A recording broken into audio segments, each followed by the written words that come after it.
There she is, the woman of the hour, Caitlin Clark, arriving to Pelican Golf Club to compete in the Annika driven by Gamebridge Pro-Am for the second, mixing it up with the best on the LPGA, including Nelly Korda, the 15-time winner. The story of the WNBA star. Caitlin Clark is characterized by intense play on the court and a turbulent, frequently antagonistic reception from colleagues and the company, building off of it. But when Clark moves from the hardwood to the dynamic completely changes in the fairway.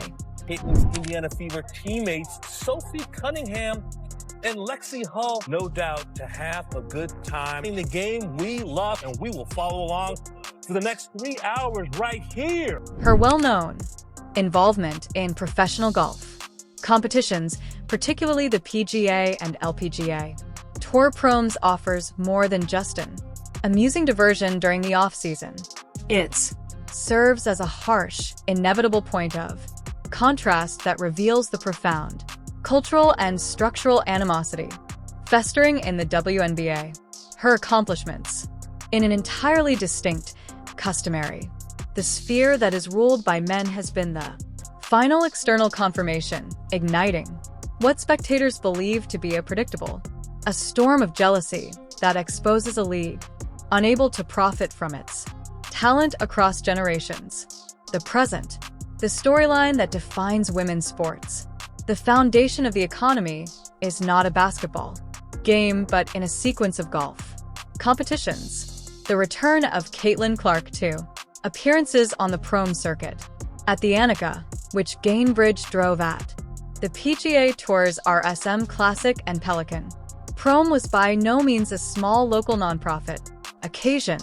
It was a significant broadcast moment. The Bel Air, Florida LPGA event showed off Clark's star power.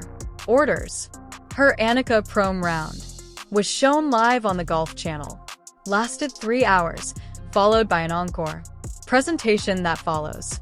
This degree of committed, ongoing media coverage is specifically the exposure that the WNBA frequently struggles to produce outside of high stakes in postseason games. Clark's the second's presence was verified year in a row, having participated in previously with the tournament's namesake, Annika Suriname, and the current global ranking star Nelly Korda. The visibility drew enormous numbers of spectators, who comprised many young girls, wearing jerseys for the Indiana Fever and carrying signs endorsing Clark. The PGA Tour. Zach Johnson, a professional, admitted the importance of this transition.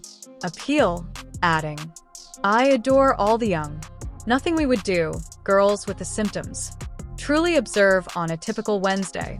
It's wonderful how it draws attention to the competition." Possibly the most powerful a component of Clark's golf comeback is she was praised by the highest levels of the customarily guarded world of men's golf. Commissioner of the PGA Tour, Jay Monahan, a manager in charge of billions in earnings, provided an evaluation of Clark's skill that several believed that the WNBA was lacking. Establishment. Monahan didn't just provide a courteous celebrity endorsement. He gave her quick praise. Developed ability, saying, for a year, she's been playing seriously and a half. I've never witnessed someone after a year and a half hit the ball like that, and she will be performing this game for a very long time, Monahan thought. Clark transcendent, stating that her superpower is humility, and she can observe that she has contributed significantly to this game in a brief duration. This affirmative commendation from a prominent person in a multi-billion-dollar sports industry serves as the final exterior validation, avoiding the requirement for WNBA acceptance. Clark's driving skills, viewership in quite different sports, particularly one as historically, confirms that it is exclusive as professional golf. Her reputation as a cultural revolutionary symbol.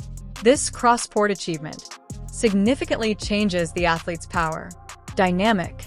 Clark is proving that she does not need approval from the WNBA or persistent internal promotion to ensure enormous value, which raises her influence over the league and, most importantly, intensifies the feeling of bitterness from players whose platforms are still connected only to the infrastructure of the WNBA, emphasizing even more the dualism of the golf course. And Clark's reception acted as a platform for sincere, unreserved internal assistance, in contrast to the external.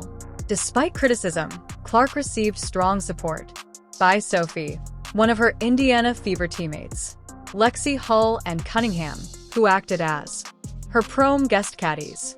Clark even noted in relation to performing with Nelly Korda, "I believe it merely demonstrates how much support one another can genuinely be. I've always been a strong supporter of that and encouraging women's athletics." The encouraging environment was strengthened by a moment that went viral at the prom where Sophie Cunningham struck a fan by accident. Using her shot, Clark discovered the circumstances so humorous, reacting to her Instagram stories, "This is among the best things I've seen," accompanied by using emojis of laughter. She was heard as well, yelling, man down," and "he's down." Cunningham was informed while laughing. This joyful and friendship between Clark and her, the immediate team, is a stark contrast to the known toxicity, harassment, and hostility documented elsewhere in the WNBA. Clark's well-known achievements in golf sharply highlights the failure of the organization and internal opposition she encounters in her own league. This dispute is frequently phrased not as a straightforward sporting rivalry but as a systemic cultural issue. The term poppy syndrome refers to aggressive actions intended to reduce those that attain exceptional success, discourage individuals from pursuing superiority. The story that was maintained by some commentators and veterans implies that working women's basketball has turned into a wasteland of mediocrity with female gatekeepers, so the sport is unchangeable. This viewpoint maintains that seasoned players see Clark's disruptive ability as a danger to the current pay scale and hierarchy framework. The presence of deeply ingrained anger is more than just conjecture. Lexi Hull, a teammate of Fever, shared a powerful acknowledgement of the envy the team confronts, in particular due to Clark. Prominent pundits have confirmed this idea, with an NBA great Charles Barkley asserting that Clark's WNBA counterparts were acting petty in her direction. The subsequent hypocrisy. The entry by Clark is noteworthy. Analysts have noted that those individuals who previously disparaged her or upheld silence now turn around and openly boast about how great women's basketball is, at last receiving its due without stating that Clark is the cause of.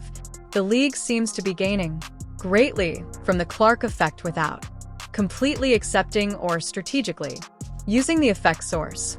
The apparent intentional organizational slightly appears physically in the WNBA's inability to manage its most accurate use of a valuable brand asset. The WNBA's official social media pages received harsh criticism for frequently failure to successfully market Clark and, most damningly, constantly spelling the league's name incorrectly. Greatest celebrity. These mistakes weren't isolated occurrences. They were a systemic, inadequate branding and focus on specifics. Kilton is one example. On the official list, Clark was spelled incorrectly. October saw the publication of the WNBA team's graphic. 2024, KTON Clark made the same mistake. Reiterated on a WNBA official Twitter survey in November of 2025. KTON Clark was misrepresented on an on-screen televised image in May of 2025. Game. The response from fans to these errors was characterized as more worn out and irritated than just furious, as though these supporters had nearly begun to anticipate another of these errors. This institutional, unable to spell the name of the player in charge of operating one out of every 6 tickets purchased during the experts interpret the league as confirmation and financial self-sabotage that the WNBA organization is having trouble with operational competency and foolish reasoning. The cost of strategy of this subpar branding is enormous.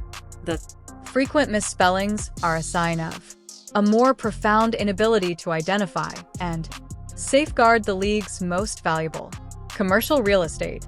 This operational error supports the story that the WNBA establishment is giving priority to internal disputes about its financial product, verifying remarks that the league was unable to take advantage of its a Michael Jordan moment, the WNBA's errors, and a seeming unwillingness to encourage her achievements and defend Clark's concentrate on outside opportunities. The golfer's admiration and committed media coverage in the world of golf stands in strong opposition to the NBA's alleged slight, confirming Clark's method of exhibiting allegiance to the business associates such as Gainbridge who be mindful of her worth.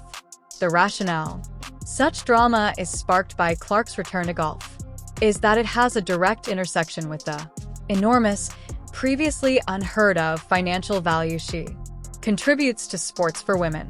The envy is not only private, it is connected to the worry that her own achievements may overshadow the professions and contributions of well-known WNBA players. Clark is unquestionably an economic engine for basketball for women. Data demonstrates that approximately 1 in 6 tickets sold in the WNBA can be ascribed directly to the effect of Caitlin Clark. This significant growth in the industry increases ratings, draws larger audiences, flourishing sales of goods, which should eventually result in increased pay and increased league funding for all of them.